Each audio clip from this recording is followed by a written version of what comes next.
We are fighting still before the people.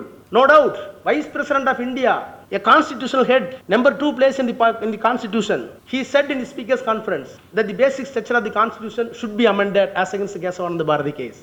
The larger bench, 13 judges, were categorical in 1972 itself. Parliament is entitled to amend the law any time, any constitutional provisions, except basic structure of the Constitution. Now, Vice President of India, who took oath on the Constitution, vehemently said at official meeting that the basics of the Constitution should be amended. What does it mean? It should be not secular. So, such a dangerous days we are meeting. I do not know what type of courageous Madras University is having to hold this lecture. Because Ambedkar's contribution, we are saying that it will be against the government. In spite of that, you have to speak about the truth. So, Ambedkar did see, yes, there were the fragmentations on the basis of the caste, on the basis of the religion. In spite of that, he needs a strong India in which all resolution can be possible within the legal framework of the Constitution. Still, people are having faith upon the Constitution. Everybody fighting against the state government, against the central government, even against all institutions. But still they are having faith under the Constitution. That is why still we are, to some extent, we are little bit peace. However, I am little bit worried about the independent judiciary, which was the basic structure of the Constitution. As a lawyer, not I am speaking any politics, I said in the Parliament itself, the Ayodhya verdict, which was given by the larger bench, the first time in India as a student of law, I said, a judgment was delivered in a crucial issues where the author of the judgment is not at all there. Suppose 5 people are sitting in the bench, there must be a name who wrote the judgment and remaining 4 should concur. If a judgment is unanimous out of the 5 benches, 5 judges, there must be author. This judgment was written by me, a.raja. Then remaining 4 judges has to concur. That's a very big shock. No judge signed who written the judgment, but judgment came out. After 3 years, one of the judges said, God directed me to write the judgment. The problem is, fight itself is between Allah and Ram. Both are God. Which God gave a direction to you? If Ram gave a direction to, what about the Allah? This is the independent judiciary. I am not attributing any motive to the judiciary. But what is real judiciary today? Whether Ambedkar did see all these things? So independent judiciary, rule of law, secularism, federalism. See what was done by our Honorable Chief Minister M.K. Stalin? The governor's power. First time, I think that the only Chief Minister in India who fought against the constitutional head of the state and got the victory in our name. Justice Patanjali was very famous in 1960s in the Supreme Court. He openly said, we are having every power discretionary under Article 142. If the law is not made by Parliament, we can make law also. Not mere interpreter of the Constitution. We can make law. What we are delivering judgment, it will become the law of this land. We are having such a discretionary power. That does not mean judges are having discretionary power. It does not mean that we are having power of a caveman. Discretion should not be caveman discretion. It should be reasonable and plausible discretion. Today, the journey of the apex court and other high courts are really worrisome. Whether the constitutional provisions are being protected or obliterated, that is the question before the people. Day by day, little bit, the faith upon the judiciary is being dwindled down or diluted. So when we are celebrating Ambedkar and his constitutional framework and his contribution to the Constitution, we must keep in our mind that the basic structure of the Constitution, namely democracy, secularism, equality of law, federalism, independent judiciary, all these 6 points should be protected at any cost. To that point, towards that point, let us march towards Jai Bhim. Ambedkar குறித்த இந்த சொற்பொழிவு ஆண்டுதோறும் நடக்கிறது என்பதை அறிந்து நான் மிகுந்த மகிழ்ச்சி அடைகிறேன். அம்பேத்கரையும் என்னையும் இங்கே ஒப்பிட்டு பேசினார்கள். நிச்சயமாக அது கூடாது என்பதை நான் இந்த நேரத்திலே உங்களுக்கு அன்போடு வேண்டிக் கொள்கிறேன்.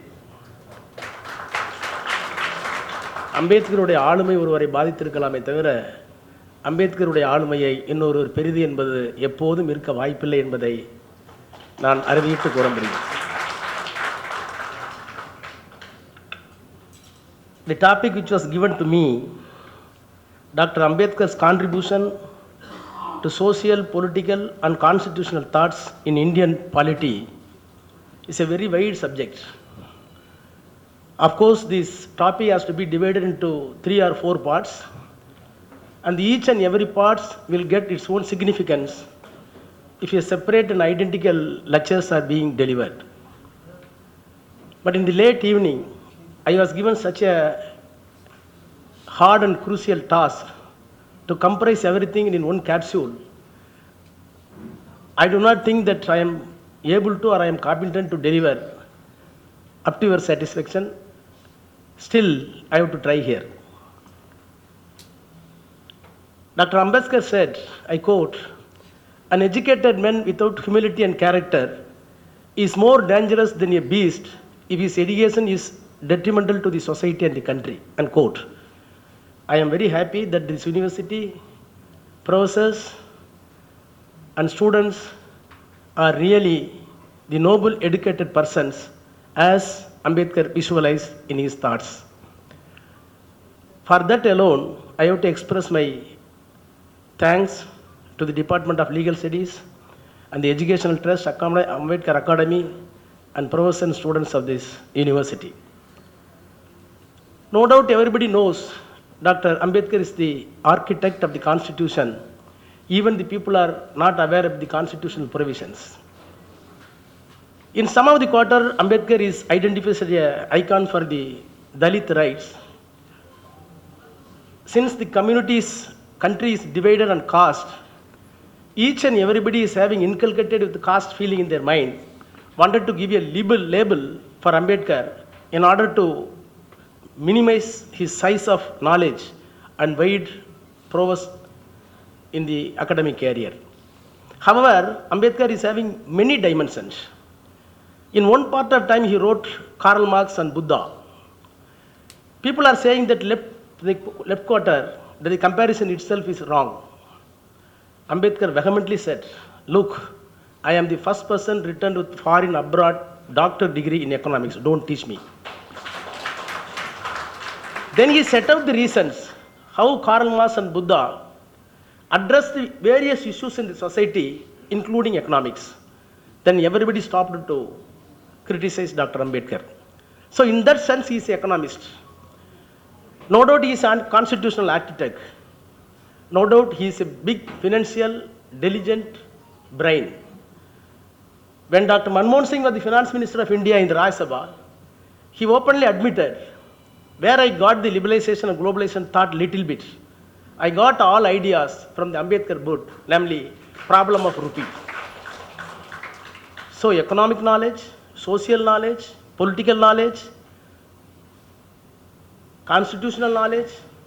So all this domain, a person is having very vast knowledge, cannot be matched with anybody in the world. Now, I think that legal fraternity is also present here, those who are studying law and those who wanted to know the constitutional validity and constitutional provisions of the so-called politics and mixtures in the constitutional background. I must say a few words about how the Constitution came into existence. Each and everybody, before reading the Constitution, which was made by Dr. Ambedkar, my humble appeal to all of you, you should go through the studies of Constitutional Assembly debates, where Ambedkar stood as a rock when the very important and sensible provisions are introduced and passed in the Constitutional Assembly. Most of the people were not aware. Even prior to the constitutional making, our national flag was designed. What happened? How many people are new? The contribution by the Ambedkar starts from there itself. Gandhi insisted Nehru and Ambedkar, the Congress flag will be the national flag.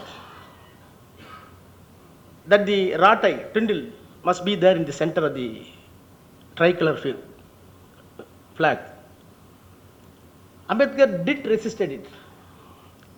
The reason is, he discussed with Nehru, everything is in the book. The reason is, the Ratai or Tindal is not a permanent one in the course of industrial revolution. He did foresee, today I can go in the bullock cart, tomorrow bullock cart may disappear. Because the society is changing, the industrialization is being taken place. So if you are putting the Tyndall, Ratai in the middle of the flag, the international community will laugh at us. Then Nehru asked what will be the solution. Then he discussed in person with Nehru. This country was divided by caste and greed in the name of religion, in the name of Vedas, in the name of Upanishads, in the name of so many so-called literatures, which were vanished in one point of time under the Buddha regime, which was known as King Asoka. King Asoka abolished all this nonsense and established equality in society. He invented a chakra which donates. The chakra always, the wheel is always rotating, so that the entire prapancham, the entire universe, the entire society is always changing. So when you are giving a national flag, it must denote no static, it should be dynamic. So put Asoka chakra inside. Ultimately Nehru accepted. When the flag was introduced in the Constitution Assembly, I must quote a few words. Dr. Radhakrishnan, with the ulterior motive I am telling Radhakrishnan. If I am telling Nehru, people will say, oh, Nehru. If I am saying Ambedkar, no, Ambedkar, no. I am telling Dr. Radhakrishnan what he said.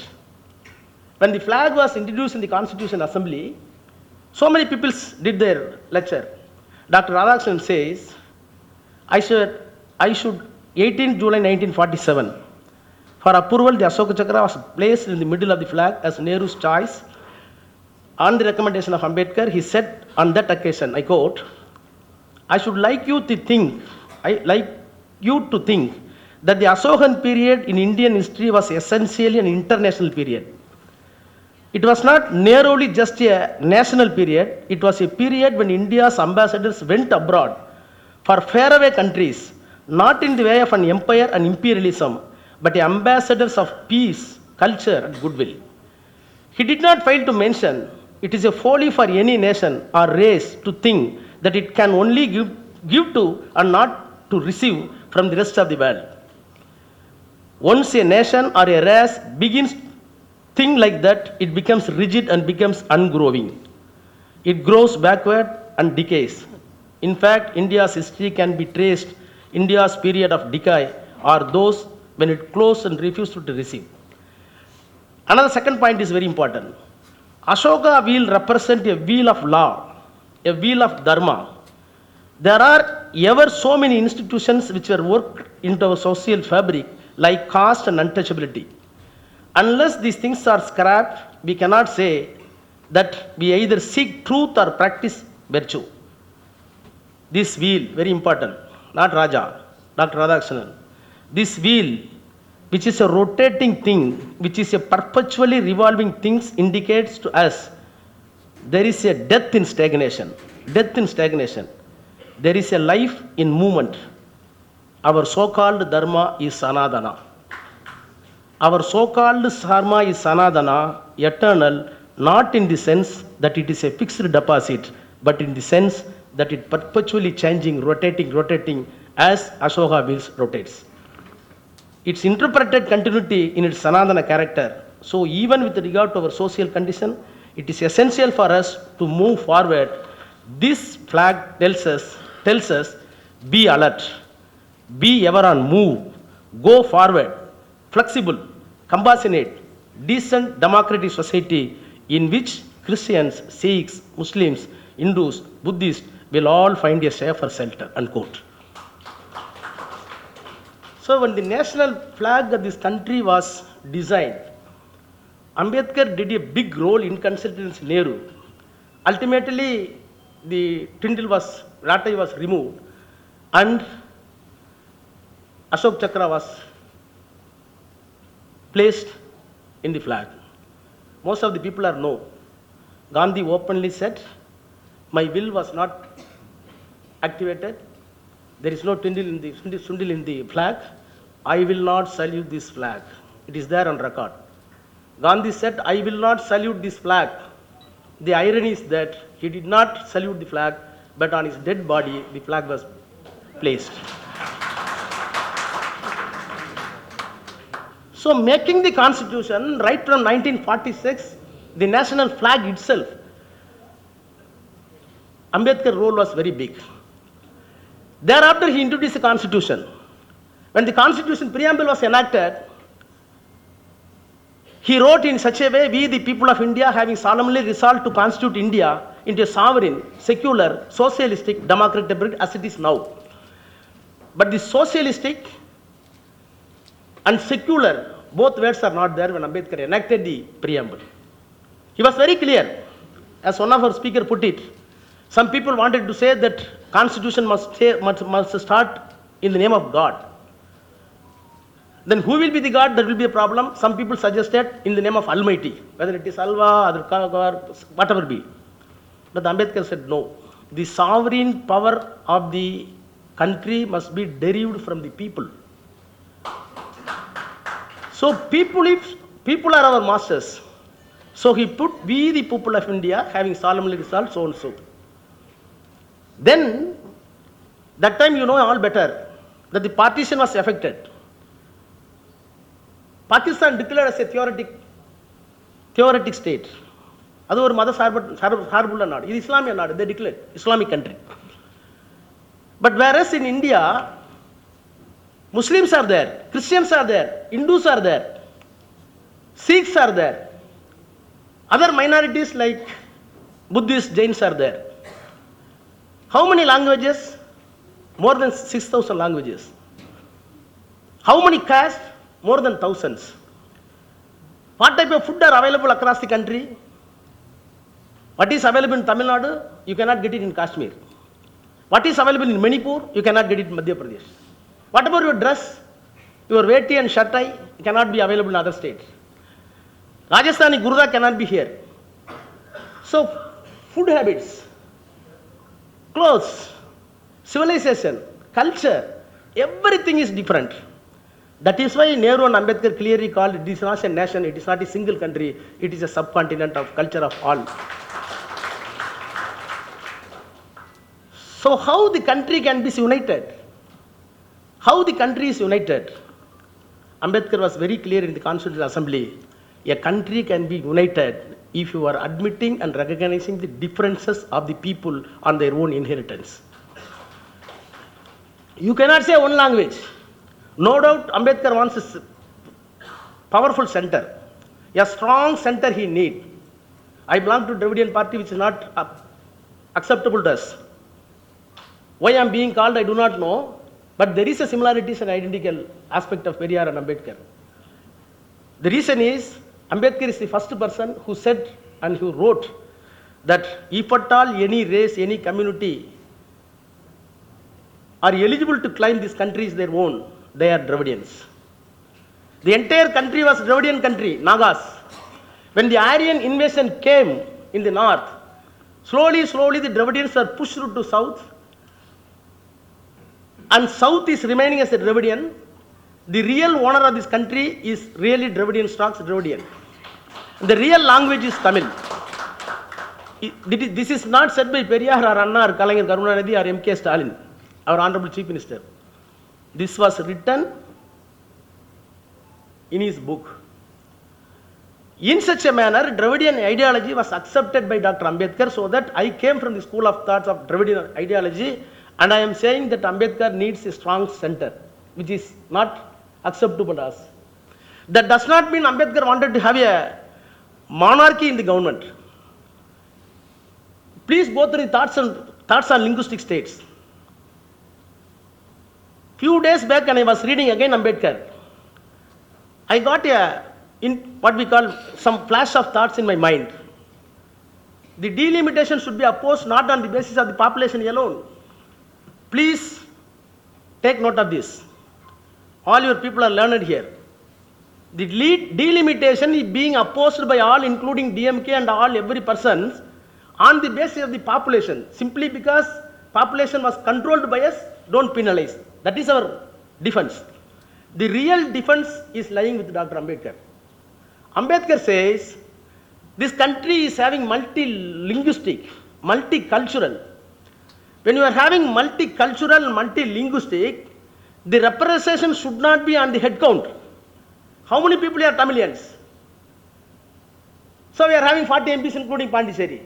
If Maharashtra is having more than, they will go 80. No. This country is having bilingual, bicultural, various identities, the caste and creed. So each and every cultural, linguistic identity must have its own representation in the parliament.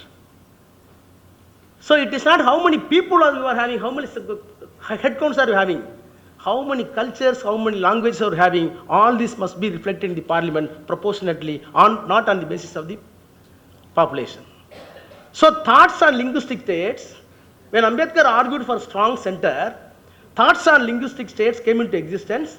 He only categorically observed, unless and until the languages are accepted as an integral part, to have an assimilation among the people, the sense of ownership of the people, this country will be fragmented. In 1953, ultimately, Molivari Manilangal Amalukku Vandana. So this country is divided on the linguistic basis because of the Ambedkar thoughts. So constructing India, right from national flag up to the states, each and every walk, each and every canon, Ambedkar contribution is there. All right, now I come to latest position. The Constitution was enacted in the year 1950s. Now we are passing 70 years over the Constitution. In 1972, a big question was asked before the Supreme Court. You may be aware, Kesavananda Bharati case. All right, Constitution is good. The fundamental question argued before the Supreme Court, larger bench of 13 judges. The argument took place continuously 70 days. The big legal brain of India at that time, Palkiwala, argued the case on behalf of the government. What is the question? All right, Constitution can be amended, can be changed. Whether the basic structure of the Constitution can be amended or not, that is the question. Then condition prerequisites came into argument. All right, basic structure we know. What are all the features of the basic Constitution, the basic structure? Then they set out what are all the basic structure of the Constitution. அரசியல் சட்டத்தின் அடிப்படை பண்புகள் என்ன? First, democracy. Second, secularism. Third, equality. Fourth, federalism. Fifth, rule of law. Sixth, independent judiciary. These 3 points the Constitution embodied, which cannot be altered at any point of time by the Parliament. No doubt Parliament is having power under the Constitution, amend the law, including the Constitution. You know better, Constitutional amendments are coming often. That too in Modi government, Constitutional amendments are very cheap. They can do anything because of the brutal majority. That is not democracy. Ambedkar said, what is meant by democracy? Democracy is not merely form of government alone. It is essentially an attitude of respect and reverence towards a fellow man. The last man should be revered. That too, when the subcommittee for minorities was constituted under the Constitution framing, when the constitutional debate took place in the Constitutional Assembly, there was a subcommittee for the minorities that was headed by Sardar Vallabhbhai Patel. Sardar Vallabhbhai Patel was the president of the minority subcommittee. Who are all the members? Pandit Nehru himself member, Rajendra Prasad himself member, Dr. Ambedkar himself member, then K.M. Munshi is member. 4 members, including the Prime Minister of India later, including the President of India later, including the Law Minister of India later, were the members, where Sardar Patel was the chairman of the subcommittee. He moved a resolution. That resolution says what type of rights should be given to the minorities. All these things were contemplated. Then very important thing, I said national flag. Then coming to the aims and object clause. Before the Constitution, a resolution was moved by Pandit Jawaharlal Nehru, that is very important. I think that 13/12/1946, if my memory is correct. Aims and object of the Constitution was moved by Pandit Jawaharlal Nehru. He moved Then one Jayagar, you know, the national, very, very big constitutional aspect. He opposed the resolution, giving the amendment on the basis of, on the reason of, the Muslim League is not ready to take part in the Constitutional Assembly. Partition was not affected, 1946. So, when the Muslim League boycotted the constitutional provisions in the Constitutional Assembly, question arose before the Assembly, in the absence of Muslim League, in the absence of the representations from the Muslim League, whether the resolution can be passed or not. Everybody opposed. There was a chaos. Then Rajendra Prasad, the chairman, president of the assembly, called Dr. Ambedkar suddenly. Ambedkar, please guide us. The opening sentence of the Ambedkar itself on the resolution, because he was shocked. He was not supposed to speak on that day. He said immediately, Dr. B.R. Ambedkar, I quote, Mr. Chairman, I am indeed very grateful to you for having called me to speak on the resolution. I must, however, confess that your invitation has come to me as a surprise. I thought that there was some 20 or 22 people ahead of me. My turn will come tomorrow or day after tomorrow. If it did come at all, would come tomorrow. I would have preferred that as today I have come without any preparation whatsoever. என்னென்ன 4 நாள் கழிச்சு கூப்பிடுங்க நினைச்சேன், நான் ப்ரிப்பரேஷன்லாம் வந்துட்டேன் அப்படின்னு சொல்லிட்டு அவர் பேசியிருக்கார் பாருங்க. அப்படின்னு சொல்லிட்டு பேசியிருக்கார். The lecture which was delivered on the day, சொல்லிட்டு இடையில சொல்றார், I know today we are divided politically, socially and economically. நாம் அரசியல் ரீதியாகவும் பொருளாதார ரீதியாகவும் சமூக ரீதியாகவும் பிரிந்து கிடக்கிறோம். We are a group of varying camps, and I may go even to extent of confessing that I am probably one of the leaders of such camp. நமக்குள்ள பல குழுக்கள் சண்டை போட்டுட்டு இருக்கோம். அப்படி சண்டை போடுகிற குழுவுக்கு நானும் ஒரு குழுவுக்கு தலைவராக தான் இருக்கேன். ஏன்னா அவர் ஷெட்யூல் காஸ்ட் ரைட் கேட்குறாருல்ல, ஆர்எஸ்எஸ் இருக்குல்ல, இந்துக்கள் இருக்காங்கல்ல, முஸ்லீம்கள் இருக்குல்ல, நமக்குள்ள சண்டை நிறையா இருக்கு. No doubt we are having our own conflicts. அப்படி போராடுற குழுவுக்கு நானும் தலைமையாக இருக்கேன். But sir, with all this, I am quite convinced that given time and circumstances, nothing in the world prevent this country from becoming one and oneness. இதெல்லாத்துக்கும் பிறகு என்றாவது ஒரு நாள் இந்த தேசம் நாம் எல்லோரும் ஒன்றாக இந்தியர்களாக வருவோம் என்கிற நம்பிக்கை இருக்கிறது.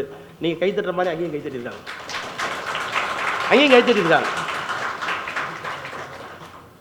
சொல்லிட்டு அப்ப சொல்றார், our difficulty is not about the ultimate future. Our difficulty is how to make the heterogeneous mass that we have today take a decision in common and march on the way which leads to us unity. Our difficulty is not with regard to the ultimate. Our difficulty is with regard to the beginning. இப்போ எப்படி தொடங்குறதா நமக்கு தெரியல. இவ்வளவு ஜாதி இருக்கு, இவ்வளவு மதம் இருக்கு, அரசியல் சட்டத்தை எப்படி எழுதுறது, இதெல்லாம் எப்படி அட்ரஸ் பண்றது, ஏகப்பட்ட பிரச்சனை இருக்கு, மைனாரிட்டிஸ் இருக்காங்க. ஸோ அவர் சொல்றார், so our difficulty is not with regard to the ultimate, our difficulty is with regard to the beginning. Mr. Chairman, therefore I should have thought that in order to make us willing friends, in order to induce every party, every section of this country to take on road, it would be an act of greatest statesmanship for the majority even to make a concession to the prejudices of the people who are not prepared to march together. இந்த சுதந்திரத்துக்கு நம்மலாம் நடந்து போறோமே, இந்துக்களாக இருந்தாலும் majority பீப்புளாக இருந்தாலும், இந்த மார்ச்சுக்கு வர முடியாத மார்ஜினைஸ் இருக்காங்கல்ல, யார் அவர் சொல்றது, இஸ்லாமியர்களை, தாழ்த்தப்பட்ட மக்களை, சுதந்திர போடுறதுக்குலாம் என்னன்னே தெரியாத ஒரு மக்கள் இருக்காங்கல்ல, அவங்கள நீங்க ரெகக்னைஸ் பண்ணலன்னா இந்த சுதந்திரம் நிற்காது. அப்ப சொல்லியிருக்காரு. So when the minority resolution was placed before the Constituent Assembly, Ambedkar did a big role. When the national flag was placed before the Constituent Assembly, he took a very big role. Now I am coming for secularism. As I earlier said, that secularism is not in the Constitution, the preamble. K.T. Shah, one of the members in the Constituent Assembly, he raised a question that the words secular and socialist must be included in the preamble of the Constitution. Ambedkar vehemently denied. The reason is, he said, as far as socialism is concerned, we cannot dictate a country to be a socialist country. So what type of man he is? He said, the Indian economy cannot stand alone in one point of time. The economy may be universal. The global economy may change, under which India may be a part, for which I cannot dictate this country is a socialist country. It is true. Now we are in the globalization, liberalization. Why Modi is privating everything? We are not able to stand with socialist country. He did foresee it may not be compulsion on the country to be a pure socialist country. Then he coming to secular. He said secular more than 7 places. I mentioned the constitution is secular. Go for any profession, 25, article 14, article 15. A person should not be discriminated on the basis of the caste, on the basis of religion, on the basis of sex. What does it mean, religious? A person is entitled to have their own practice under religious faith. Then it is really secular. So I did everything for secular. If you are putting a secular word, people may think why these people are so cautious. And I do foresee that such a bad elements will not come to politics to say this country is not secular. I should not be held responsible for anything. Ambedkar said bad elements. So what I am telling you is each and everything, whether it is national flag, whether it is minorities' right, whether it is rights of scheduled caste, it is for reservation or future India, whatever be, the thoughts which has been rendered by Ambedkar still save this country in spite of the country has been placed with bad hands. We are fighting still before the people. No doubt, Vice President of India, a constitutional head, number 2 place in the Constitution, he said in the Speaker's Conference that the basic structure of the Constitution should be amended as against the Kesavananda Bharati case. The larger bench, 13 judges, were categorical in 1972 itself. Parliament is entitled to amend the law on any time, any constitutional provisions, except basic structure of the Constitution. Now, Vice President of India, who took oath on the Constitution, vehemently said at official meeting that the basics of the Constitution should be amended. What does it mean? It should be not secular. So, such a dangerous days we are meeting. I do not know what type of courageous Madras University is having to hold this lecture. Because Ambedkar's contribution for saying that it will be against the government. In spite of that, you have to speak about the truth. So, Ambedkar did see, yes, there were the fragmentations on the basis of the caste, on the basis of the religion. In spite of that, he needs a strong India in which all resolution can be possible within the legal framework of the Constitution. Still, people are having faith upon the Constitution. Everybody fighting is against the state government, against the central government, even against all institutions. But still they are having faith under the Constitution. That is why still we are, to some extent we are little bit peace. However, I am little bit worried about the independent judiciary, which was the basic structure of the Constitution. As a lawyer, not I am speaking any politics, I said in the Parliament itself, the Ayodhya verdict, which was given by the larger bench, the first time in India as a student of law, I said, a judgment was delivered in a crucial issues where the author of the judgment is not at all there. Suppose 5 people are sitting in the bench, there must be a name who wrote the judgment and remaining 4 should concur. If a judgment is unanimous out of the 5 benches, 5 judges, there must be author. This judgment was written by me, a.raja. Then remaining 4 judges has to concur. That is a very big shock. No judge signed who written the judgment, but judgment came out. After 3 years, one of the judges said, God directed me to write the judgment. The problem is, fight itself is between Allah and Ram. Both are God. Which God gave a direction to you? If Ram gave a direction to, what about the Allah? This is the independent judiciary. I am not attributing any motive to the judiciary. But what is real judiciary today? Whether Ambedkar did see all these things? So independent judiciary, rule of law, secularism, federalism. See what was done by our Honorable Chief Minister M.K. Stalin? The governor's power First time, I think that the only chief minister in India who fought against the constitutional head of the state and got the victory in our name. Justice Patanjali was very famous in 1960s in the Supreme Court. He openly said, we are having every power discretionary power under Article 142. If the law is not made by Parliament, we can make law also. Not mere interpreter of the Constitution. We can make law. What we are delivering judgment, it will become the law of this land. We are having such a discretionary power. That does not mean judges are having discretionary power. It does not mean that we are having power of a caveman. Discretion should not be a caveman discretion. It should be a reasonable and plausible discretion. Today, the journey of the apex court and other high courts are really worrisome. Whether the constitutional provisions are being protected or obliterated, that is the question before the people. Day by day, little bit, the faith upon the judiciary is being dwindled down or diluted.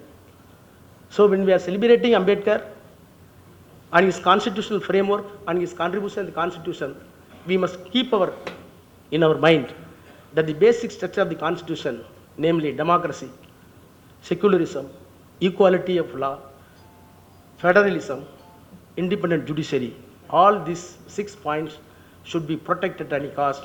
To that point, towards that point, let us march towards Jai Bhim. Thank you.